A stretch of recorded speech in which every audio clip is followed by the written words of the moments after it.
Oh my goodness, today is March 15th. It is now day 4 of the coronavirus pandemic going across the globe. It's 4 days without sports. Oh, my blood is draining out of my body. My soul is leaving my body. No sports. What is life? Well, now we have the Bachelor universe, the Bachelorette, Bachelor in Paradise, the Bachelor, the musical series now. Today we're talking about how I've been watching the Bachelor universe since 2016. And the reason I'm making this video is because in our last actual school day, maybe for a while on Friday, in first period, a group of 2 girls and a guy was talking about the ending of The Bachelor with Peter, the pilot, and how Peter turned down Hannah, went back to Madison, and then Peter's mom was like, their relationship isn't ever going to work out because Barb is OP. Anyways, they were talking about the ending of The Bachelor with Peter's ending, dramatic ending where he is still single. And they were talking about it, and I was like, yeah, I actually sadly know all about this because I've been a fan since 2016. And what got me into watching the Bachelor universe is, one, my mom was a huge fan of it. She would watch it every Monday night, and I would never go and watch it with her because it's kind of awkward because they're kind of like kissing, and it's like a bunch of different competing. It's a little weird for a mom and son to watch it together, but anyways, I was watching it secretly. And now, 4 years later, I'm still kind of really into it. It's not like one of the best shows ever. I'm like, oh my gosh, I'm so ready for The Bachelor. But I'm low-key tuned in every Monday night or the day after to watch the latest episode of The Bachelor, Bachelorette, or Bachelor in Paradise. By far, the best one out of those 3 is The Bachelor in Paradise because it's everyone, all the characters and personalities, the best of them, meeting in this little beach. And I love how one storyline was grocery store Joe. He got kicked off the first night, and he still went to Bachelor in Paradise because of the Twitter Bachelor Nation was grocery store Joe, grocery store Joe. So if you're not familiar with the Bachelor and the Bachelorette setup, one is the complete opposite of the other. So the Bachelor is just one male and 30 females competing for that one male, and then the Bachelorette is just one female and 30 males competing for that one female. But week by week, whoever's the head of the season, the Bachelor or the Bachelorette, this past season for the Bachelor, it was Peter, and Peter would hand out roses every single week, and that would slowly eliminate the crowd until there's only 2, and when there's only 2 left, his whoever's heart, the Bachelor or the Bachelorette, is usually tied in between those 2 people because they've been with them forever, going through the fantasy suites and all that, and then the person gives that final rose, and then they usually propose.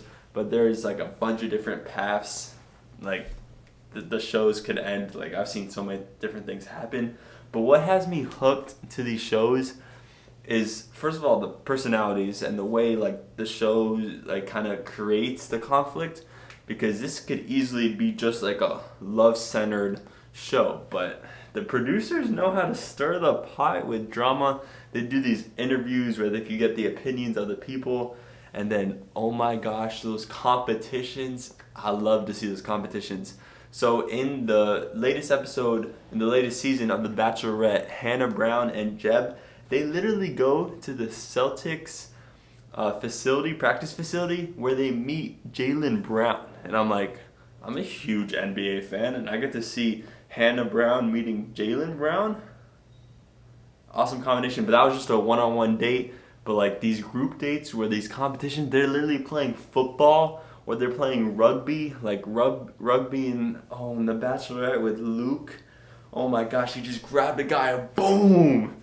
And then everyone got so heated, back and forth. The drama is lit on fire. The competitions, the personalities, and that all really happens towards the beginning of each and every season. So I'm really tuned in the first half, but then towards the second half, I kind of get a little lazy on the watching because I'm not tuned in that much. It's more of a love story at that point. But I'm so into the drama, and the very first night, all the 30 contestants for The Bachelor or The Bachelorette, they have to give like their opening line or their very super quick first impression. It's just cool seeing that. And I've never been in like truly in love before, so watching this show kind of fills my heart with a little love. But overall, these shows, they're really good, and there's like millions of people watching it across the USA every single year. I find that hard to believe. None of my friends watch it. None of my friends can believe I watch it, but I still do. And the Bachelor universe is good. And Chris Harrison being like kind of like the go-to friend or kind of the go-to narrator. He's always there. He's reliable. He's kind of honest. So far, I'm gonna be tuned in to the Bachelor universe for the next couple of years.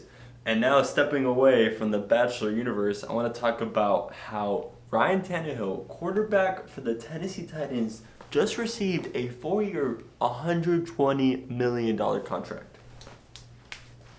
Definition of overpaid.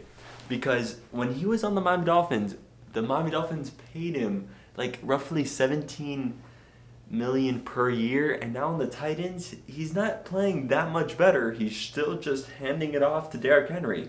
He's playing good, playing just barely at Pro Bowl level, like just on the edge of Pro Bowl level.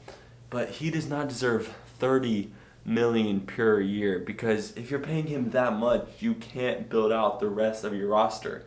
I wonder how much you're going to re-sign Derrick Henry for, because that's also going to be a massive contract. And then the Titans aren't going to have any cap space. Tom Brady was never an option for the Titans. I don't know why you would sign him. I mean, he's Tom Brady, so he is really good. But I think Tom Brady should re-sign with the Patriots, bringing in Antonio Brown, and that could be a spicy combination in Foxborough. The new NFL CBA got accepted, and what this NFL CBA is going to do is going to expand roster sizes from 53 to 55. It's going to stop penalizing players for consuming marijuana. Josh Gordon is like, can I get back in the league now? And also, the regular season is going to expand from 16 to 17 games. So it's going to allow for 8 away games, 8 home games, and then that 1 international game.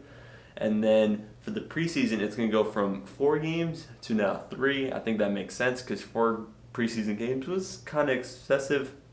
And now the really interesting part is that there's a whole new playoff format.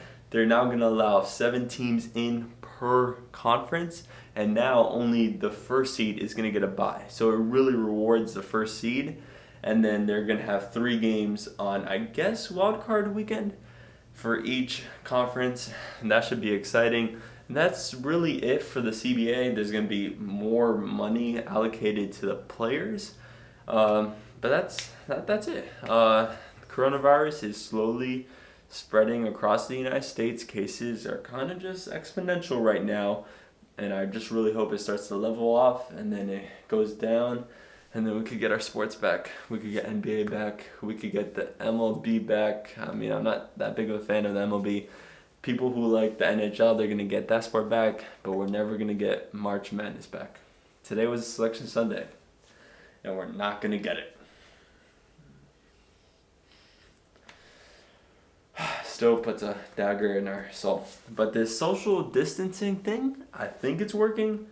And my virtual school, I think, starts tomorrow, Monday, or either Tuesday. But I think that's going to be a joke because I just can't foresee me trying to learn in my house. It's just not a learning environment. I could study and maybe do some last-second homework, but truly learn for 8 hours in my house, it's really hard to imagine. And like, what are we going to do for the classes, like robotics and weight training? There's so many what ifs. I don't even want to get started. I'm going to make my own video dedicated to the virtual school thing because it is something I have never been in before.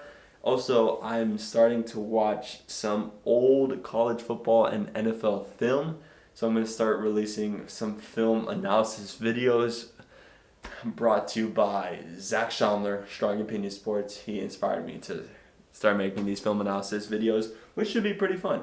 And I got nothing else to do since all sports have been canceled.